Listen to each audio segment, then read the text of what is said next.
Today's episode of the Ramp It Up podcast contains explicit language and may not be suitable for all audiences. Listener's discretion is advised.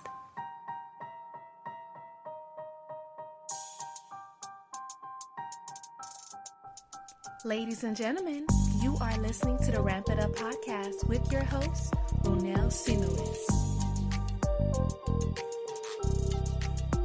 Are you ready to ramp it up?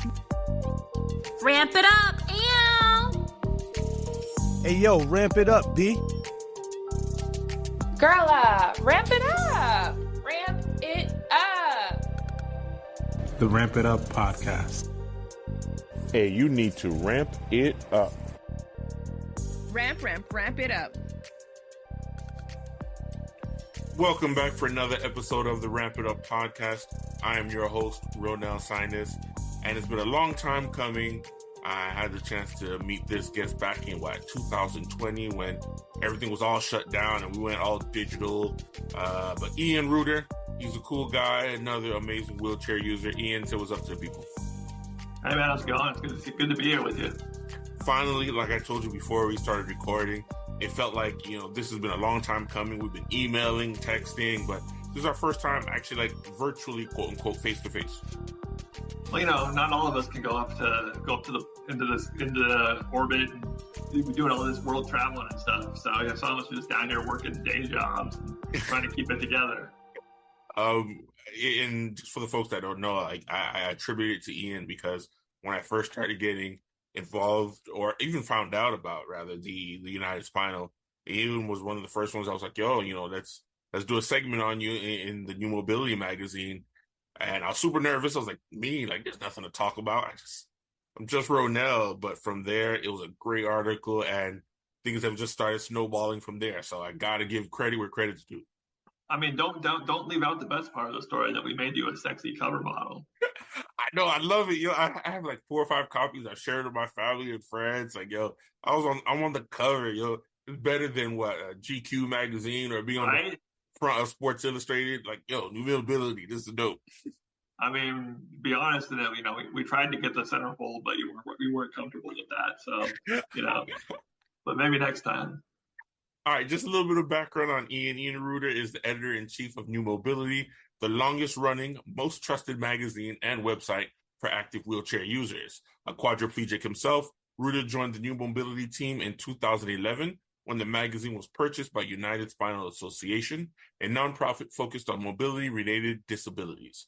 Prior to working for New Mobility, he worked as a freelance journalist in the Pacific Northwest. When he is not working to promote authentic voices and stories from the disability community, he can likely be found enjoying the culinary delights in his hometown of Portland, Oregon, or rooting for his San Francisco Giants. I almost didn't read that last part since I'm a Patriots fan, but I decided not to skip it. Dude, I was thinking about it because you have Haitian background, right?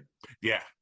We have, I don't know if you've seen it, but it's just won best new restaurant in America.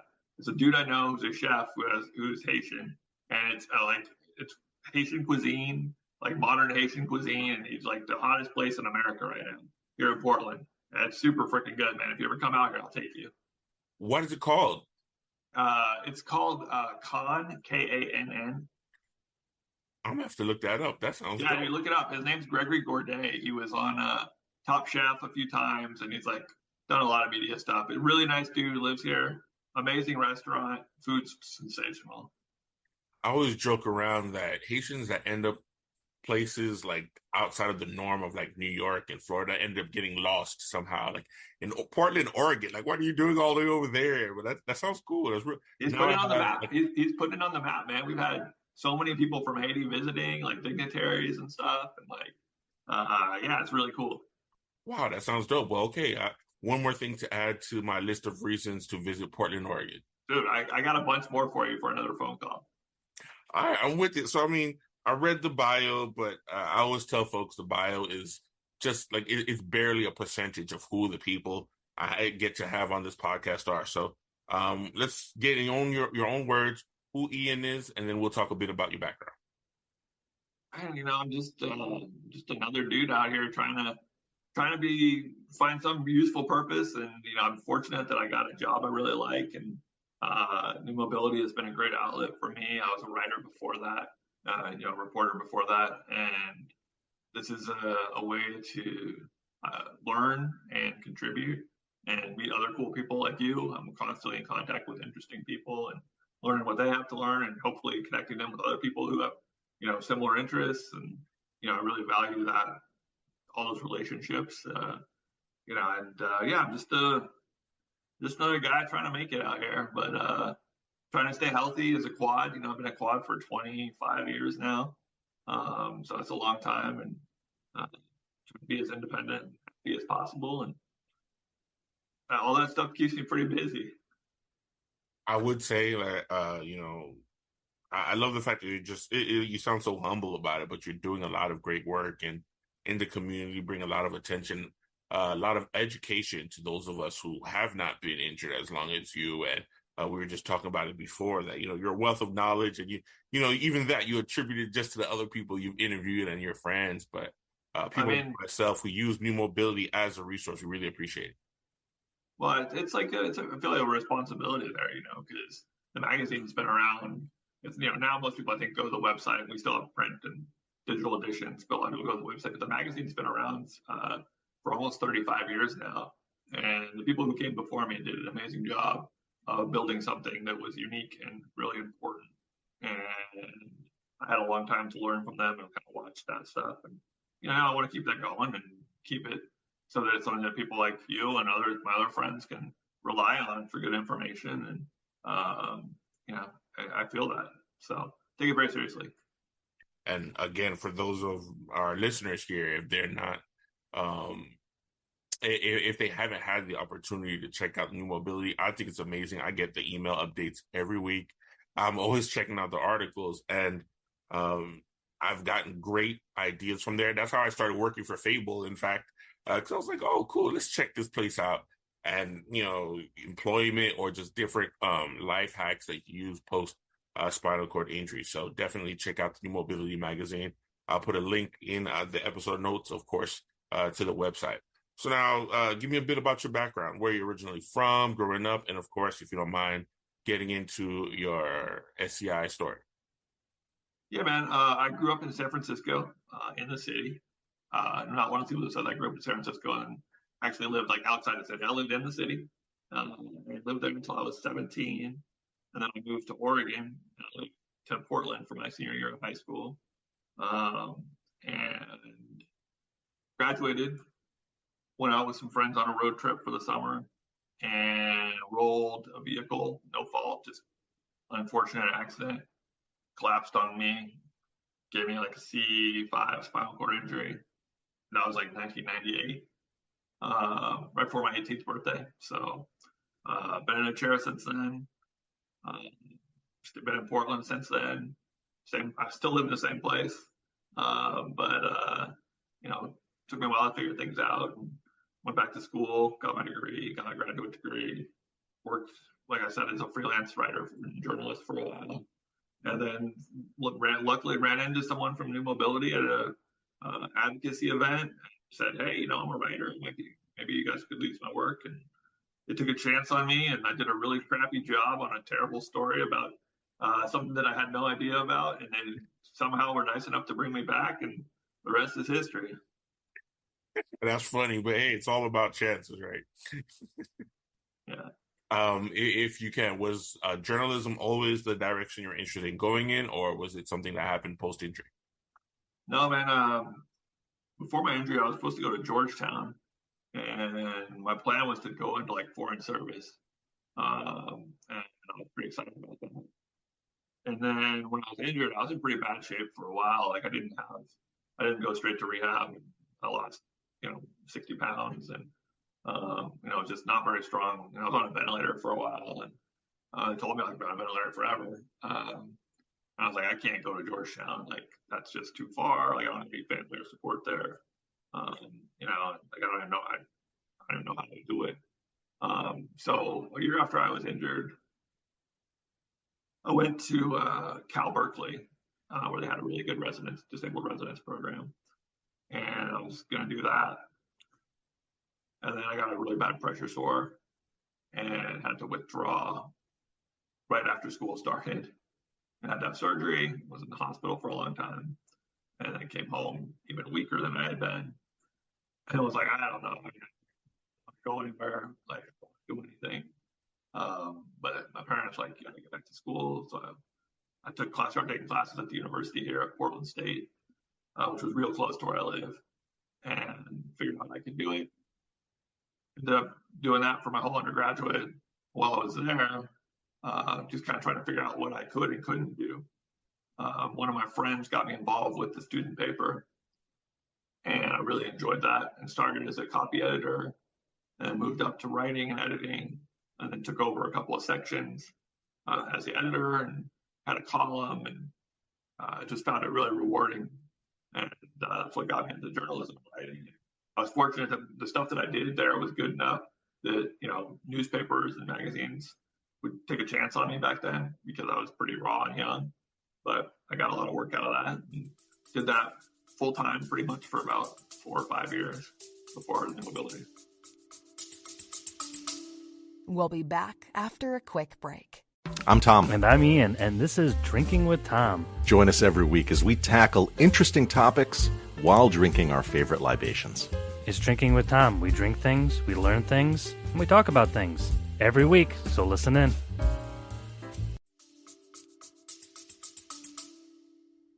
Oh, that's dope. So,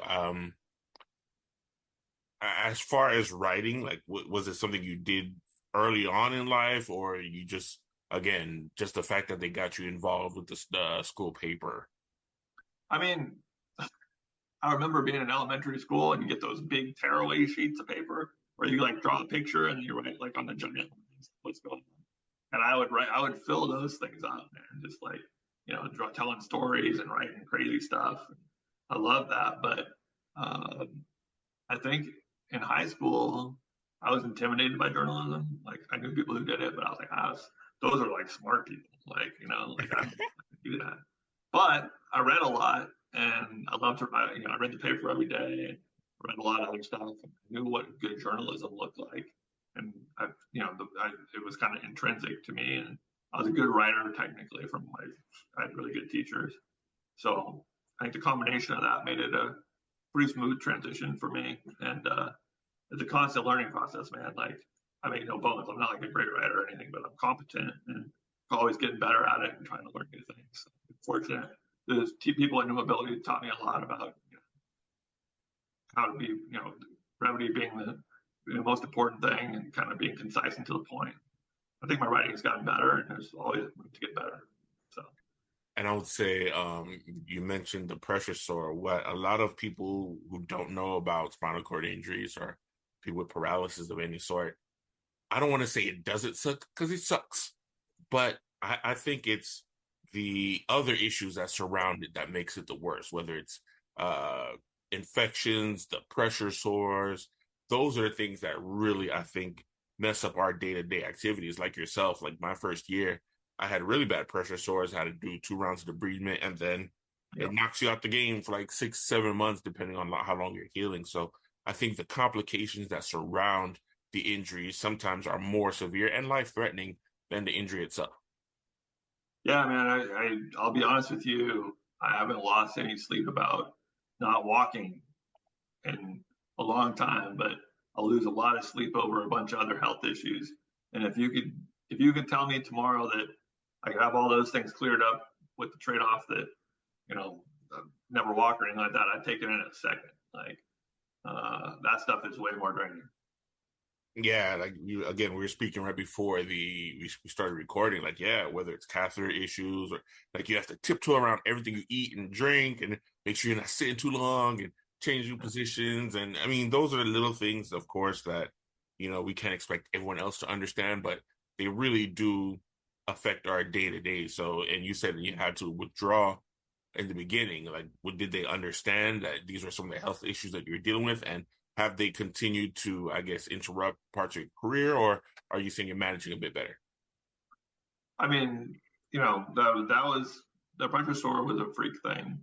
It was me living on my own for the first time, and I wasn't really I just wasn't ready for it, honestly. Like, I didn't know how to manage everything. I hadn't been in my power chair that much at that point, and the combination didn't turn out well. Knock on wood, I've been really fortunate. Is that since then I've locked down all that stuff. I haven't had any more pressure sores. And the people who fixed that one seemingly did a great job. So, I'm super careful about that.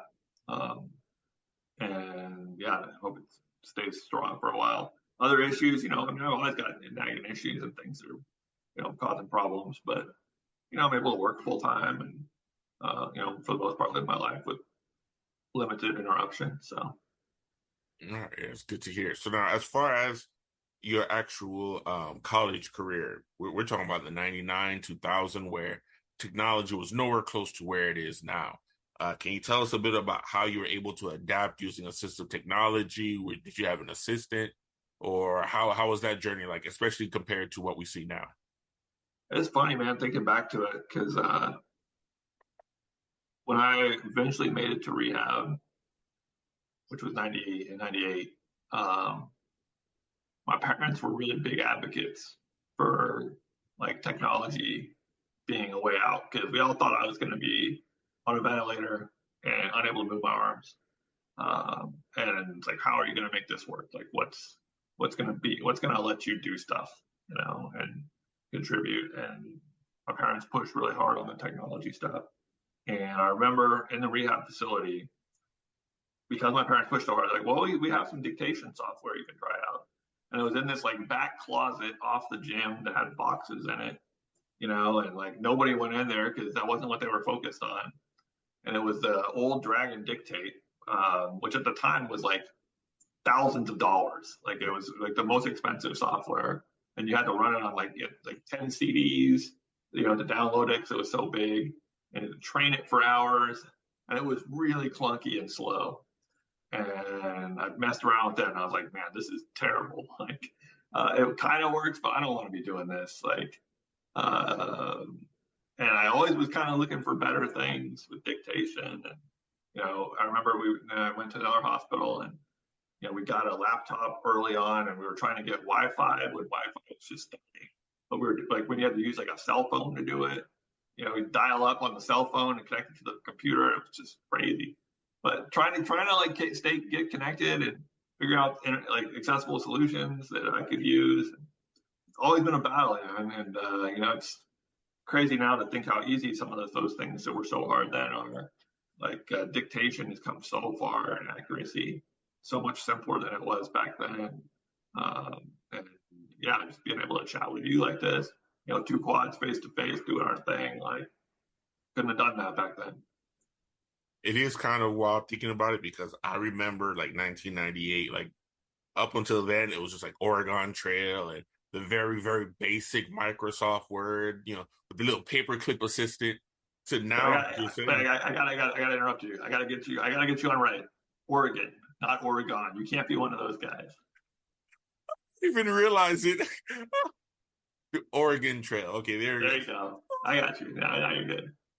But yeah, like just to see that those were the beginnings. A huge 3.5 floppy disks, and like you're saying, the CDs that were like 10 discs. And I remember AOL Online. Dude, dial up internet, man. Like having to call in on the phone. Like, now we just one person that always calls your house phone when you're trying to connect to the internet and mess the whole thing up, to now like using, like you're saying, voice dictation on our phones, or having it right here at the tip of our fingers. Like it is amazing. And I guess we're blessed to have seen the transitions, and myself being injured more recently. Even then, like it wasn't on the iPhone yet. In 2018 is when voice control came. So still to be on the cusp of technology changing is amazing. Well, I know you're involved with the tech access stuff, and the United Spinal does, and I think that's really important, because despite all the positive things that are and how much better it is, it could still be a lot better. Like there's a need for the technology industry to understand what we're dealing with and how simple things can make a huge difference for our community. And I think having that voice out there is critical. Because like Dragon Dictate, for example, man, like, I don't know if you use that or naturally speaking or anything like that, but I gotta be honest, and probably if they're listening, they wouldn't be happy, but it's still not that great. Like, I prefer what I use now. I use Google's built-in chat stuff on my phone And I dictate to that because it's way more accurate and way faster. And then I copy it over because naturally speaking, it's just not as good. And it's crazy to me that they've been around for 30 years and they're not the leader. Like, I don't know. That's my little rant. No, and you know what? I do the same rant myself because I was grateful because that's how I was able to get back onto the computer. But it was frustrating. It was extremely frustrating. It picks up every little sound, and this is how they will find out to make improvements. For one, just like we talked about through tech access, like you should be speaking to your customers. We should be the ones testing, and you should be designing around our needs and our necessities and our pain points. It shouldn't be when number 17 comes out, we're complaining. Well, the thing that they need to realize, in addition to that, is that by listening to those of us that are the most hardcore users or the neediest, even if you want to say neediest, and not in a bad way, like the users with the most needs, the improvements that will come from that make it better for everyone, right? It's not just us who's going to benefit. The broad community of, if you're a doctor or a lawyer who's using the fancy version, if it's better for us, it's going to be better for you too. Yeah. So hopefully they can understand that. And another pain point you mentioned is the cost of these devices, whether they're high tech or low tech. I remember there was essentially what was just a skateboard at physical therapy, and they tied it around my arm just so I could work my triceps on the table. And I was like, oh, this is great. I just want to buy one of these. They're like, no. So what do you mean no? They're like, it is north of $1,000. Just get a plank of wood and put some wheels on it for like $50 at Home Depot, and you should be fine. And it makes no sense that, just because they put on labels because they're for, people in the disability community, that these things cost so much more than their counterparts. Well, I do think we have a story in our next issue, and we've done a couple of things about this. One of the most positive and exciting trends, I think, is the move that 3D printing is allowing of people from our community and around our community to design these solutions on their own at very minimal cost and very bespoke, kind of for the individual things, and being able to go outside that system. Because it's crazy. Like these little typing sticks that I use, I've used these for 20 plus years. There's no technology. It's a piece of plastic with an eraser on the end and a mold, right? And they're like $25 a piece, right? I mean, that's ridiculous. Or even the utensils that have that same little mold. Why is a fork $50? Yeah. Crazy. So I'm excited to see that happen more and more. With the story I mentioned, we have a story. It's a profile of a Canadian company called Makers Making Change. If you haven't heard of them, worth checking out. It's a bunch of designers, and but a bunch of designers who will pair up with anyone who has an adaptive need to come up with a solution, 3D print it, and the only cost to you is the cost of material, which is cheap plastic stuff. So it's very minimal. And there's some really neat stuff coming out of that. I can't wait till the issue comes out, because it's something we definitely need to be making more noise on. Because we are all on certain, financial limitations, income limitations. So I can't spend my whole month check on a fork. It makes no sense. Right. So let's talk about your early years at New Mobility, some of your stories, and just how it was transitioning in. So when I first was hired, I actually wasn't for New Mobility. The New Mobility people hired me because they wanted to start a new publication that would run side by side with New Mobility. That would be the membership publication for United Spinal Association. And that was called Life in Action. I did that for a couple of years. And it was really an amazing opportunity. I had free reign to create editorial content and decide what the stuff was going to be. I learned a lot, had a great boss, and had a lot of fun putting it out. But honestly, it looked great. There was a lot of good content, but it was very reduplicative of what New Mobility was doing in ways.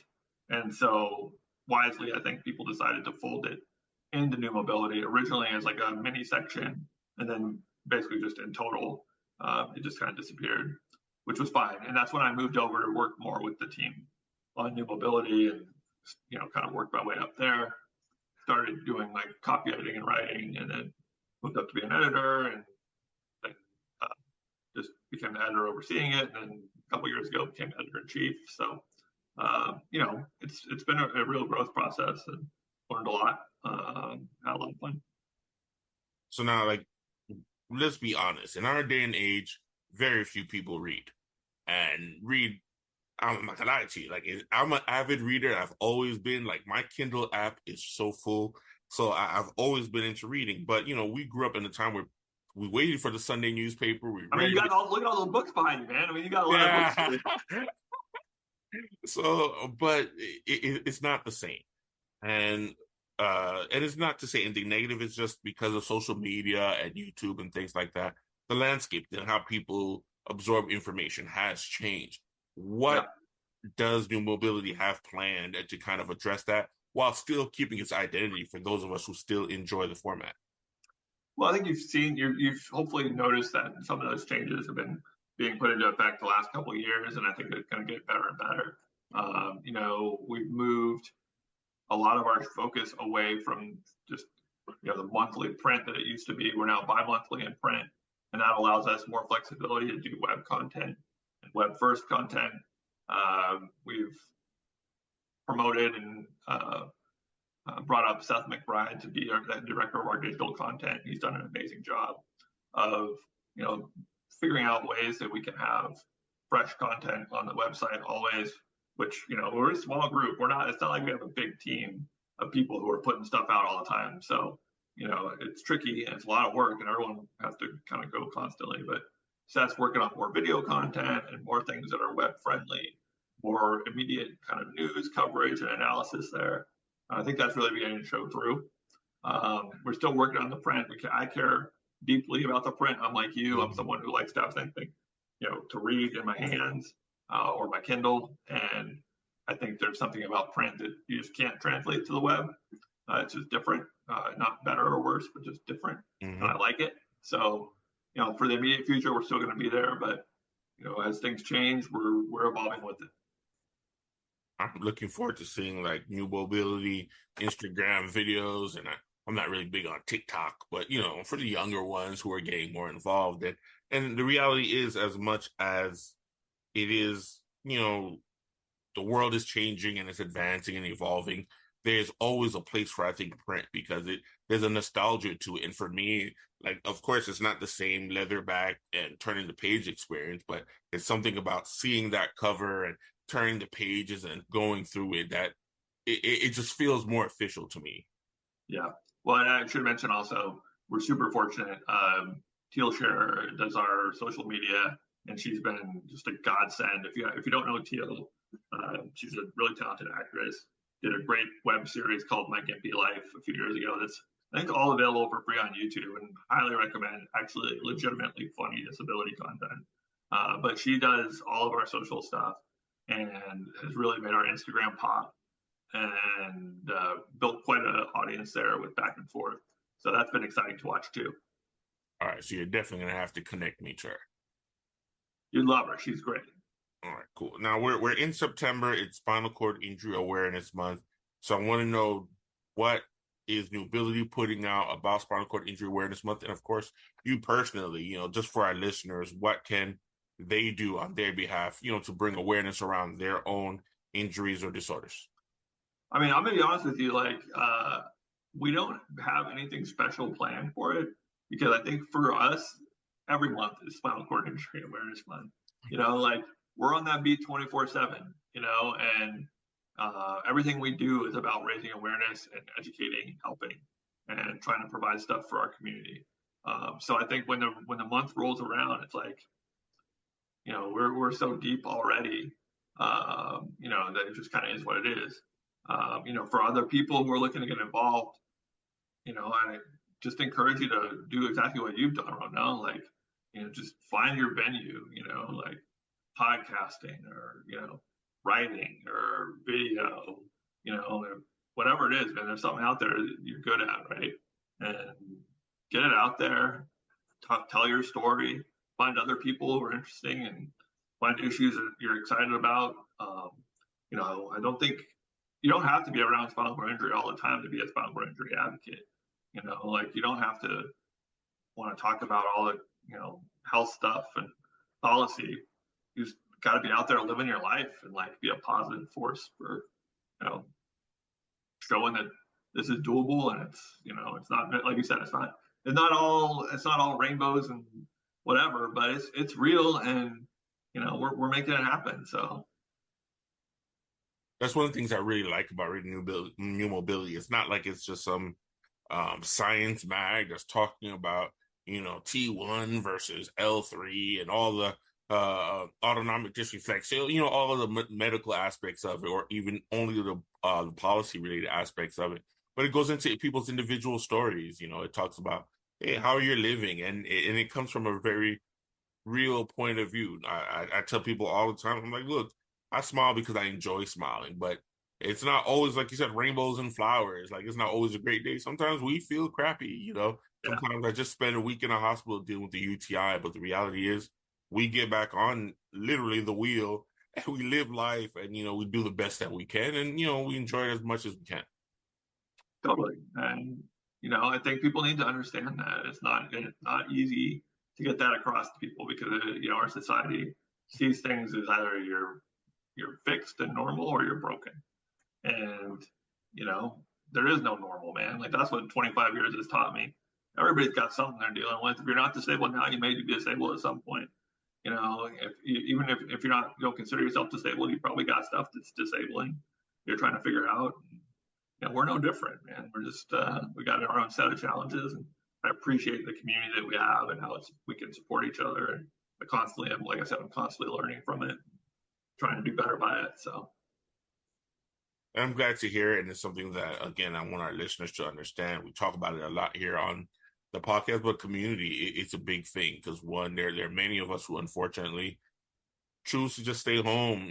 They go the video game and TV route, and then, they don't venture out. And I'm not saying anything negative about it, because it takes a lot of effort and a lot of courage to get out of there. But building that community, even if it's a video game community, do your thing. Like, I know the Quad Gods, when they were on it, and the different video gamers, build that community, whatever it is that gives you the support to get to what you're going on. And of course, using resources that are out there. There's New Mobility, United Spinal website. There are many different things. I spoke with Josh before, Spinalpedia. There's so much stuff out there that works as great resources. And that's the thing that strikes me as the biggest difference. You talked before about what it was like 25 years ago. And there's so much out there now.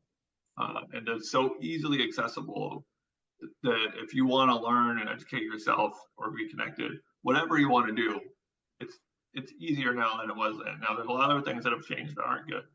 Rehab days have gotten shorter, and people are going out in the world without that knowledge that they should have had from, or people have had in the past. But it is encouraging to see all the good resources that are out there. And hopefully, things like, what you're doing and what we're doing is helping people make aware of those things so they can benefit from them and, pay it back or pay it forward. Well, since you brought it up, outside of the technology, what would you say has been the most significant changes that you've seen in the community in the last 25 years, positive or negative? I think the biggest one is just the actual evolution through the online communities and through online connectivity. It was already happening before COVID with Facebook and social media, that people were connecting in ways they never connected before, and finding support and a way to be connected that was maybe more appealing than the idea of going to a support group or a hospital or something like that, which a lot of people are not comfortable doing. I understand. And I think COVID had accelerated that with video chats and video support groups, and video connectivity has come so far just in the last 4 years. And I think that's been really positive in bringing a lot of people back into the fold who might have been lost at some point. Because like you said, not everybody can get out of the house all the time. Not everybody has the resources to, be out doing stuff, or, the health situation. But it's easier now than it ever has been to contribute and do things in a variety of ways, which is really cool. So pretending that I know nothing about New Mobility, never heard of the magazine. Why should I go to the website? Why should I get the publication? Why should I even pay attention to New Mobility magazine? I mean, so I wrote the bio that you read, and it sounds a little self-serving, but we are the longest running, and I would fight anyone who says otherwise, best resource for people who want to live active lives in wheelchairs. And we're put together by wheelchair users. I try and hire as many freelancers from the community as possible. Our staff has a number of wheelchair users, and we're out here. It's not about us. It's about getting the message out, about figuring out what's helpful. We put out a call for stories every year, asking what people want to know more about. Like, what are the issues that are affecting you? Who are the people in our community who are doing cool things? Like, where do you want to go for travel? Like, what do you need to know? And we try and realize those things and bring them to like helpful stories, because we try to go a level above, what you would find just on your normal blogs and stuff. We're reporting, we're talking to people, we're getting your stories and synthesizing them into something that's more accessible and hopefully helpful. And so that every issue, my hope would be that there'll be at least one article, or every month there'll be at least one or two things where you're like, oh yeah, like I don't care about this and this, but that's like right up my alley. Like, oh, that, I was thinking about this, and hearing from all these people really helps me figure that out. So, it's reported, researched, interesting, and hopefully fun and useful information that isn't available anywhere else. And again, I do my best not to try to steer my listeners wrong, but I'm subscribed. I've been in the magazine once or twice, so I'll make sure to put the links to those issues as well. We're not about bribery, my man. Yeah. But I just truly enjoy it. Like I said, I've learned so much from it about individuals who are in the community as well. And I learned a lot of life hacks. Like I said, I found employment through Fable, and I was into advocacy, and I've always enjoyed technology, and I found that digital accessibility is a space that I am now advocating for. So you'll be able to find a lot for you as a wheelchair user, as the family of, the friends of. You can learn, and I was encourage the friends of, get involved, read some of these things, because you'll understand something that you may not be able to glean directly from your friend, but you'll learn a lot about us as individuals from reading our publications and hearing from us directly. And I think that's what I really like what you said. It's people who are coming from that perspective, who are sharing these stories or interviewing others or writing these tips. It's not from someone who just interviewed another wheelchair user. So there's that relativity that's there.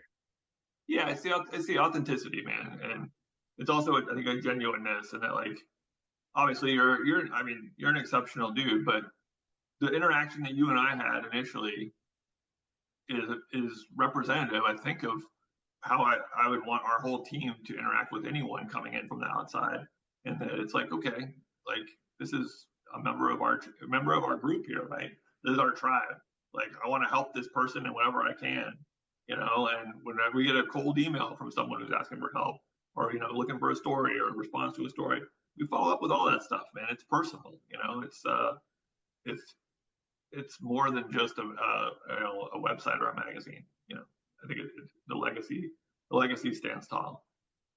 And I'll say thank you to that again. Like, there's a sense of belonging that comes with finding your community, finding a group, and whatever differences we may have, it's what we have in common that always stands out, and what I appreciate. Like, I've joked around, I was speaking with Aaron Taylor. I'm like, there's so many things that would have stopped us from having become friends in real life, but it's just the things that we have in common that makes it super cool. Look, I just learned not to say Oregon from you. Who would have known? Exactly. I'll spend the rest of my life saying, That's the key, because when you come here and I take you to dinner, we get the delicious Haitian food. You can't be messing up Oregon. And I appreciate it. So now tell the folks how the website, the social media, and how to get their own issue of the New Mobility magazine. Yeah, for sure. It's really easy. newmobility.com, and on Instagram or Facebook at New Mobility. I think it's at New Mobility Magazine on Facebook. I think it's both. but you'll find us. I highly recommend an Instagram follow. Like I said, Teal does a great job there. And if you want to subscribe, currently, if you become a member of United Spinal Association, you're entitled to a free 1-year membership subscription. And then, it's not that much after that. If you want to stay subscribed, it's all changing, so I can't give you all the details, but all the information's on our website or on United Spinal's website. And I'd encourage everyone to sign up, at least give us a try and see if it's helpful to you. We're always looking for more input and more feedback. At the same time, if you're a writer or a contributor and you're interested in, pitching a story or something, please reach out. All my contact stuff's on the website. We're always looking for people in the community who are talented, capable, and interested to do that stuff. So it'd be great. Appreciate it. And again, it's Spinal Cord Injury Awareness Month. Any last bit of advice or, I'll say advice for any of our listeners based on awareness? Man, as far as awareness, or just life living as wheelchair users? Yeah, just keep going, man. It's one of my good friends who runs an organization up here. His slogan is "Do Life," and maybe if I could modify that, say just keep doing life, because sometimes all that stuff builds up and it feels a little overwhelming, and it's tempting to just kind of go in bed and pull the blankets up and Netflix for days, but don't do it, man. Like everybody's got something else to offer, and there's stuff out there, and sometimes you got to go through tough times, but just keep doing it and figure it out. There's a bunch of people out there who are here to help and try to work with you on that. The strength from the community is key. So I guess that'd be my message. I appreciate you, Ian. Again, I know you're a super busy guy making time to join this little old podcast on this beautiful Monday. But again, thank you. Check out New Mobility Magazine, newmobility.com. I'll make sure to put all the info in the episode notes, and of course, links to the amazing articles they wrote about yours truly. But It is definitely worth it. Like I said, I wouldn't have said so. I get the emails regularly. I check it out. I found a lot of resources in there, and even products that I wouldn't have known that would have benefited me. So I definitely think it's worth checking out for everyone here. But again, Ian, I appreciate your time, but you have a great day. Sounds good, man. Thanks so much. I'd say come for the articles, stay for the Rodell photos. That deal, yeah. You just won over like 10 new subscribers right there. There we go. All right, Ian. Take care, man. Thanks for tuning in to the show. Connect with the podcast on social media. Check out our Instagram page at ramp.it.up.podcast or email us at rampituppodcast@gmail.com. Until next time.